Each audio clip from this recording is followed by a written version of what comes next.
Kenya hands over seized gold to Tanzania.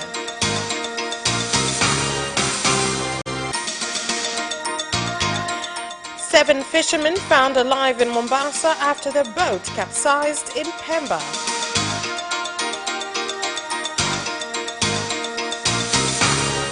And in sports, Minister Mwakyembe wants more Tanzanian youth to play in the Premier League.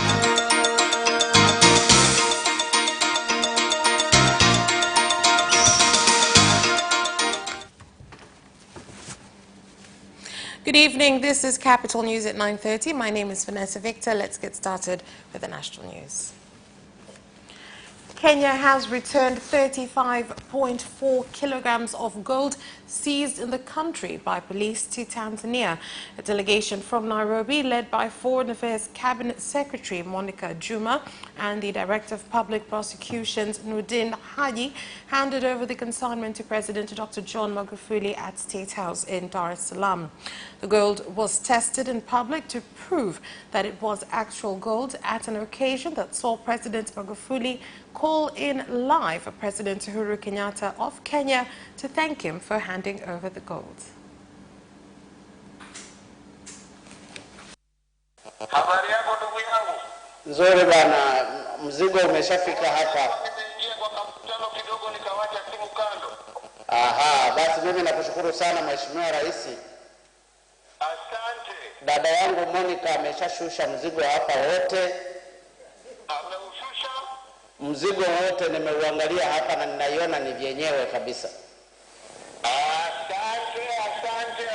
Nasema ya kwamba mali ya wananchi wetu lazima irudi kwa wananchi wetu. We want to see that the faith the people have bestowed upon us by entrusting us with leadership. Our duty is to make sure that we do justice and have taken care of our natural resources, and that it is used to build hospitals, roads, and schools. Corrupt individuals have no place in our countries. We must keep working together. Kenya and Tanzania have no borders. We are one and must remain so, and must keep working together until we eradicate poverty in our countries. May God bless you, my friend, and all Tanzanians. Let us keep working together. God has chosen us to be together and must remain so. Lakini Mungu ndio anakuchagulia jirani. Mungu ametuchagua tuwe pamoja, lazima tuendelee pamoja. Asante sana. Mheshimiwa Rais, mimi nakushukuru sana kwa maneno mazuri. Honorable President, I thank you for the excellent words you've spoken. The kinship between Kenya and Tanzania still stands strong. There will never be anyone to separate us. We will care for one another until development gets to all Tanzanians and Kenyans. Pande wa Kenya na Tanzania, tukifanya kazi pamoja tunafanikiwa. If we work together, we will succeed, and we will have the chance to grow the economy, strengthen security, and to live a better life. Leo ni siku ambayo tumepewa challenge kubwa kama nchi. Today, as a country, we've been presented with a challenge by our neighbors, Kenya. This event has made today to be a happy day because a new chapter of relationship with Kenya in controlling our resources has been started. Honorable President, we commend you. Ya Kenya kwenye kudhibiti rasilimali zetu. Mheshimiwa Rais, tunakushukuru sana.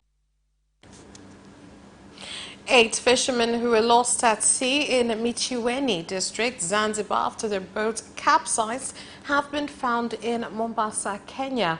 Among the 8, 1 fisherman was found dead. Rescue efforts are ongoing to find the other fishermen who are still missing. I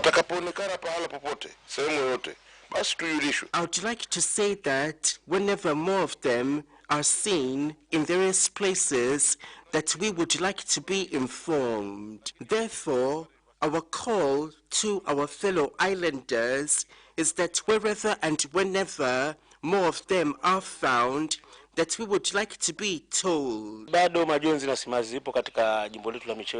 would like to say that we are still very sad because some of our fishermen are still lost at sea. Despite that, though, we are somewhat happy over the rescue of some of the fishermen. And more than 1,200 passengers traveling on a train from Dar es Salaam to Mpanda, Kigoma and Mwanza were stranded for about 15 hours at Dodoma station after an accident involving a cargo train occurred at Makutupora area, which was caused by brake failure. These stranded passengers complained of poor services while waiting for the cargo train to be moved. We made the effort to find out why we are still stuck here, but we've been given no answers. We've complained to the station management, but all they tell us is to wait, but nothing gets done. We've been here since last night. We slept here, but we were informed that we will be leaving by 8, but we are still here and have no food. They must provide food because they are young children, the sick and the elderly, and different groups. It is their right to receive aid, and they must not be charged for water or to use the washroom. The Minister of Livestock and Fisheries, Luhaga Mpina, has announced an operation against illegal fishing in Lake Victoria. The move comes after 4 people, who include a fisheries patrol officer, were killed at Caesar Island in Ukere District, Mwanza region. You cannot fight the government. This is just the beginning. The blood of officers and the 3 people spilled by those who wanted to do illegal fishing by force will cry for illegal fishermen in Tanzania. We are declaring a fresh war against illegal fishing. We will look for you everywhere, working with other sectors so as to eradicate illegal fishing in the country. Tunayo imani kubwa sana. With absolute faith in our law enforcement organs, we have confidence in the police force and the judiciary system. We believe that justice will be served. I would like to encourage the ministry in charge of fishing on the war they've embarked on against illegal fishing. It must be done, though some may be against it.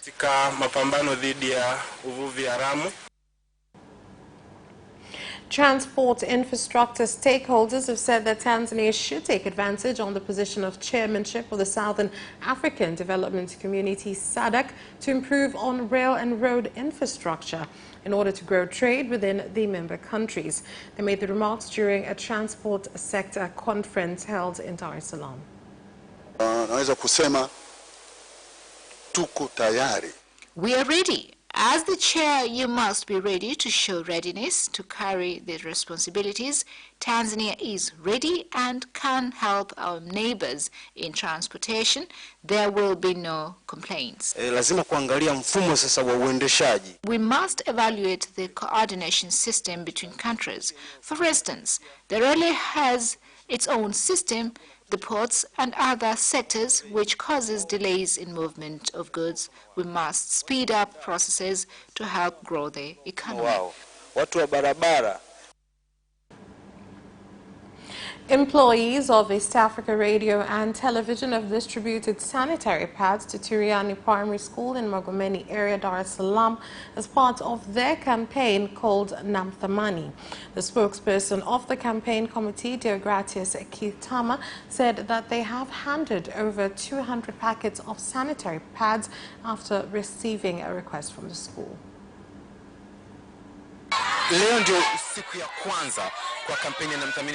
Today will be the start of Ninamthamini campaign to give out sanitary towels. Here in Turiani Primary School in Magomeni, Dar es Salaam, we've come to this school because of a special request made by school management after seeing the success of this campaign. Usually we go outside Dar es Salaam because the need, we believe, is greater there. But we've done so in this school to honor the request made.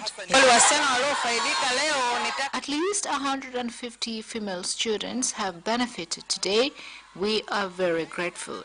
The challenge we faced in the past is that some students failed to attend school because they lacked sanitary towels. We commend East Africa Television and Radio because now female students will be able to attend school.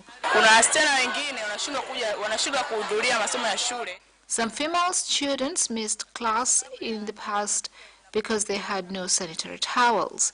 We are grateful and may God bless you and urge you more.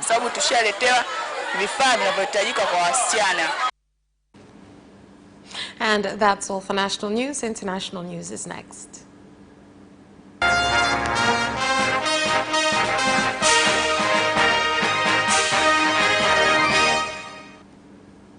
And in international news,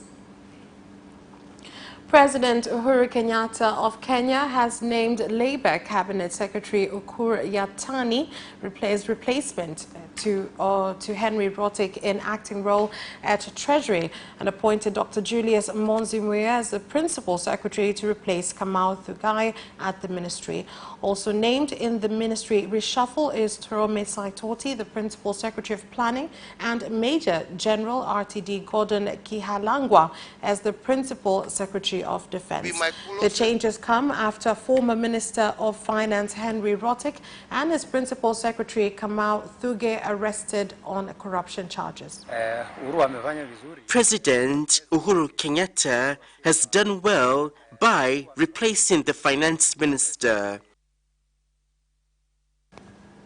The situation has returned to normalcy at Goma town in the Democratic Republic of Congo, where 4 people were killed and 8 others injured after being shot at by unidentified people, causing people to barricade the road with stones and daily activities to come to a standstill.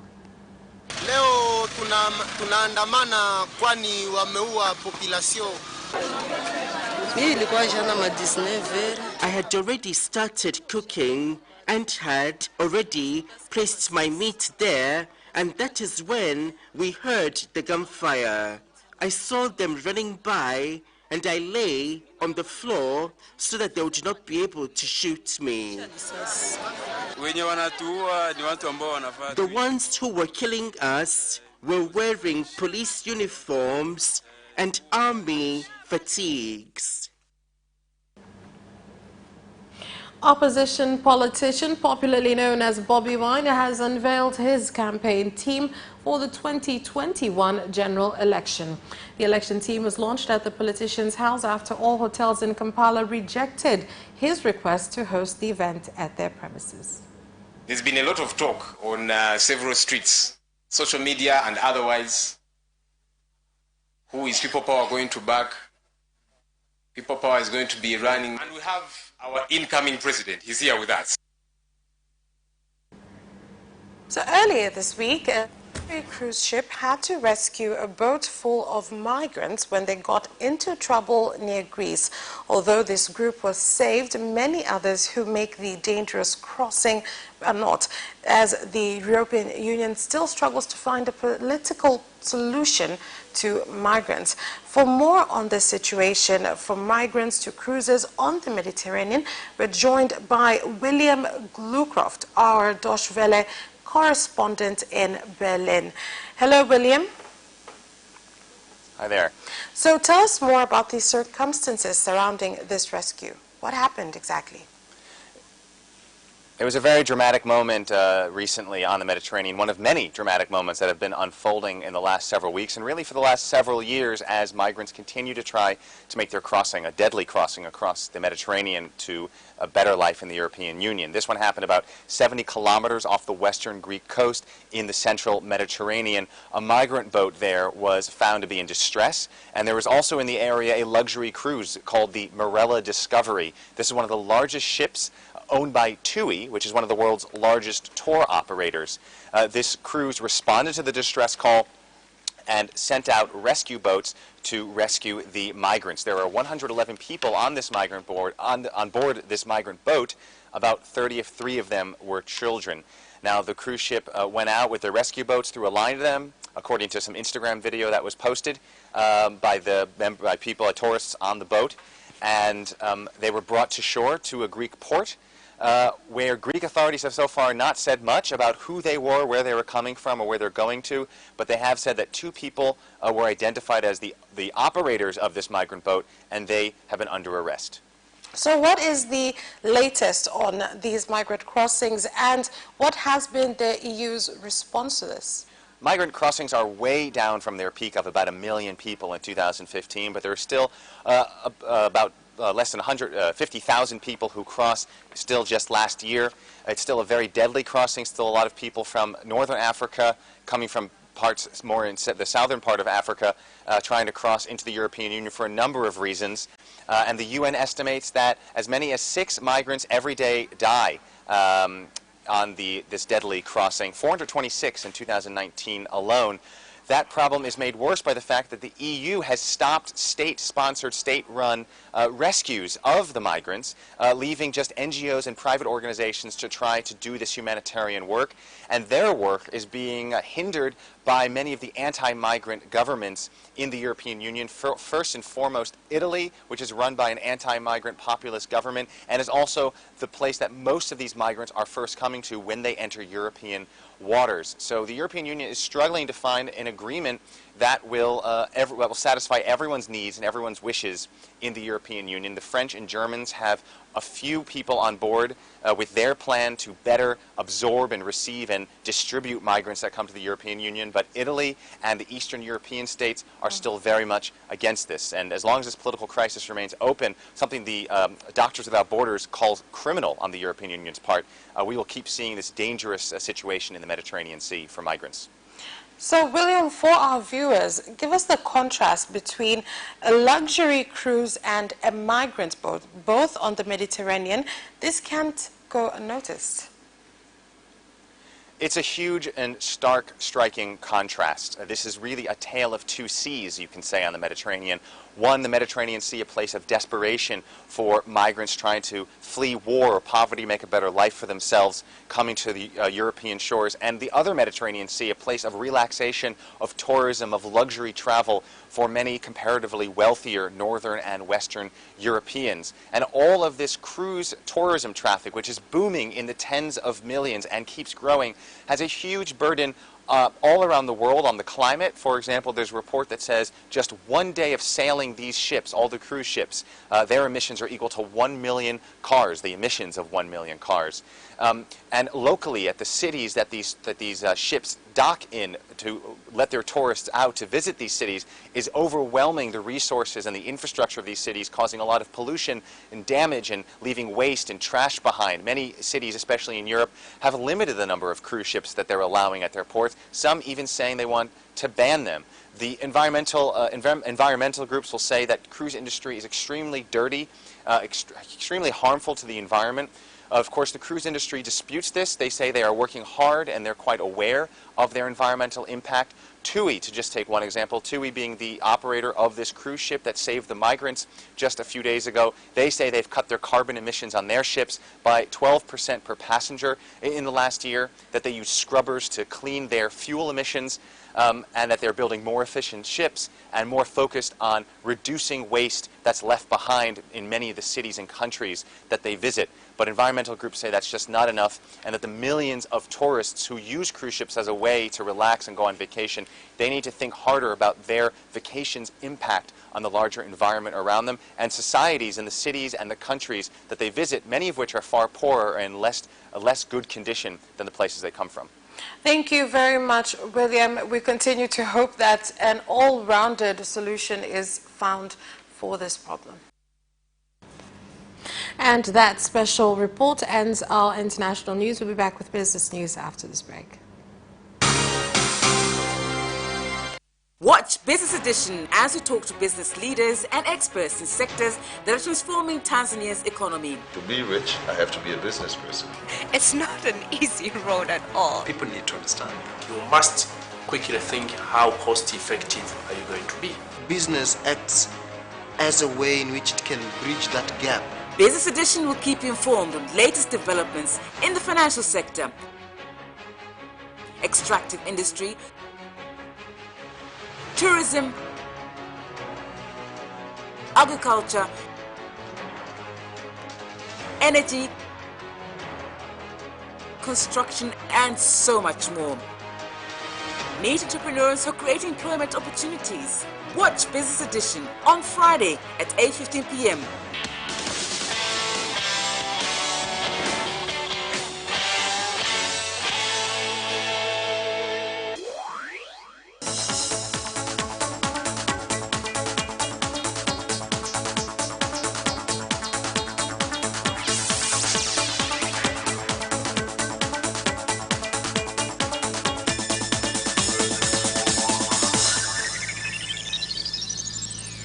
And welcome back to Business News. The small number of sesame buyers in Masasi district, Mtwara region, has been reported to contribute to the price drop for the crop during this season despite good harvests. Your contribution to sesame right now is to stop them from being filled up in warehouses as it does not come out on time, and if we are not careful, problems may arise. Sesame has placed us in a good position on the global map. Tanzania is the #1 biggest producer of sesame in terms of the quantity produced globally, and thus we are also leading in Africa. These are statistics from the Bureau of Statistics.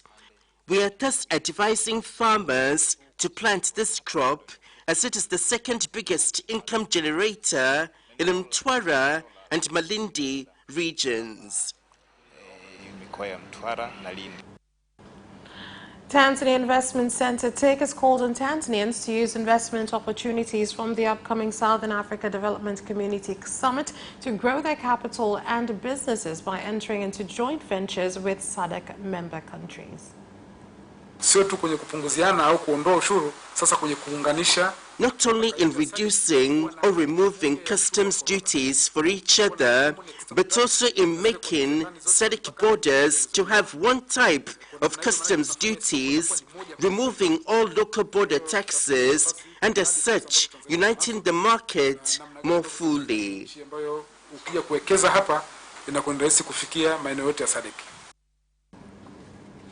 And cashew nut farmers at Naliendele village in Mtwara region have called on the government to conduct inspection operations on cashew nut weighing scales used at warehouses.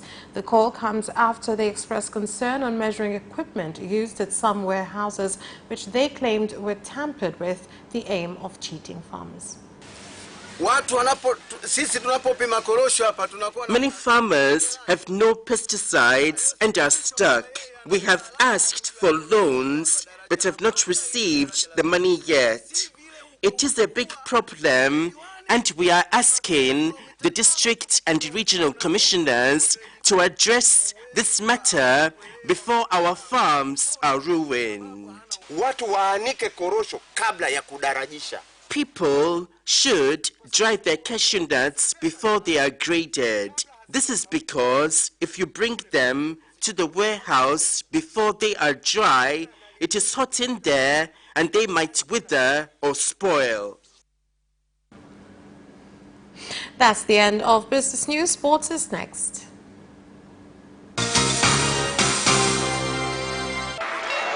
Away first time, good start from Bolt. Bolt leading a moment and going away. Gay trying to go with him and he's being dragged through to second place, but he's going to win it by 2 meters.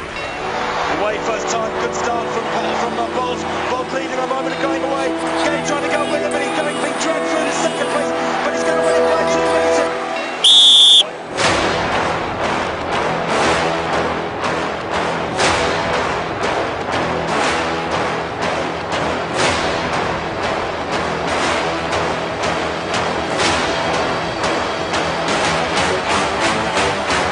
Opposition, Joaquinho, he did lose to Lynn.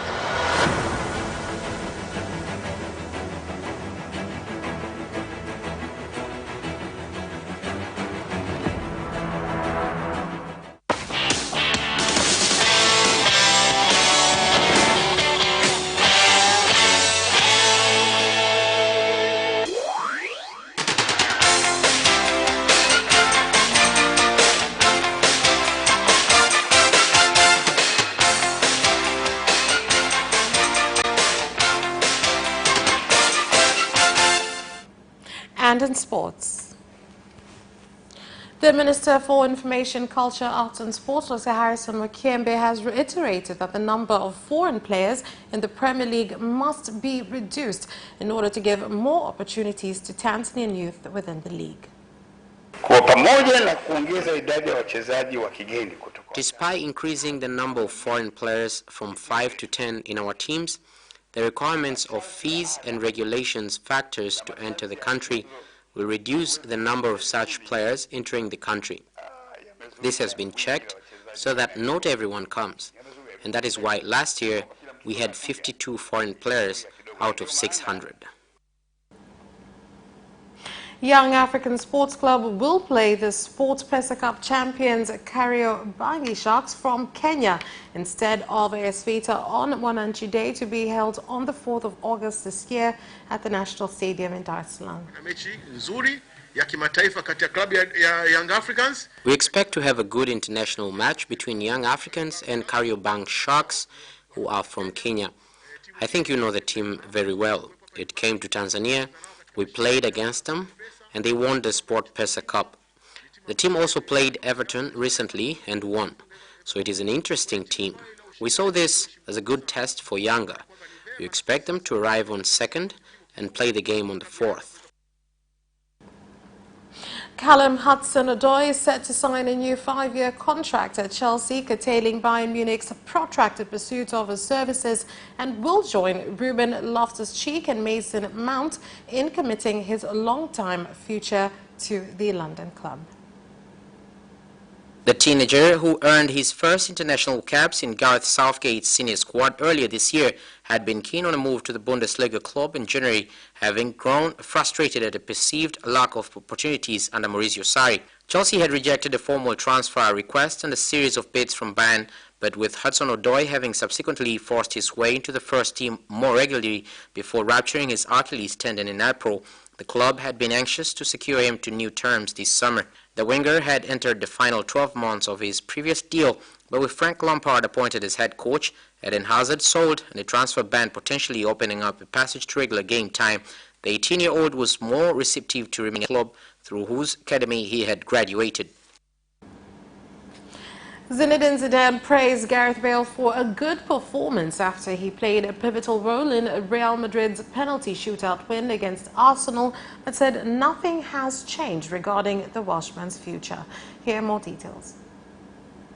Bale is thought to be close to be leaving Real after seeing his relationship with Zidane deteriorate, with the Real Madrid manager facing criticism over the way he has handled the winger's potential departure. Real Madrid bet Arsenal in a penalty shootout after Gareth Bale had made a goal-scoring return to the Spanish side in a thrilling 2-2 draw at the International Champions Cup on Tuesday. Bale's future could be affected by a serious injury suffered during the match by teammate Marco Asensio. The Spanish winger left the pitch on a stretcher, with Real later confirming in a statement that he had been diagnosed with a rupture of the anterior cruciate ligament and the external meniscus of his left knee. And that sports item ends our news bulletin. On behalf of everyone who worked to bring you this bulletin, my name is Vanessa Victor. Thank you for watching and have a good night.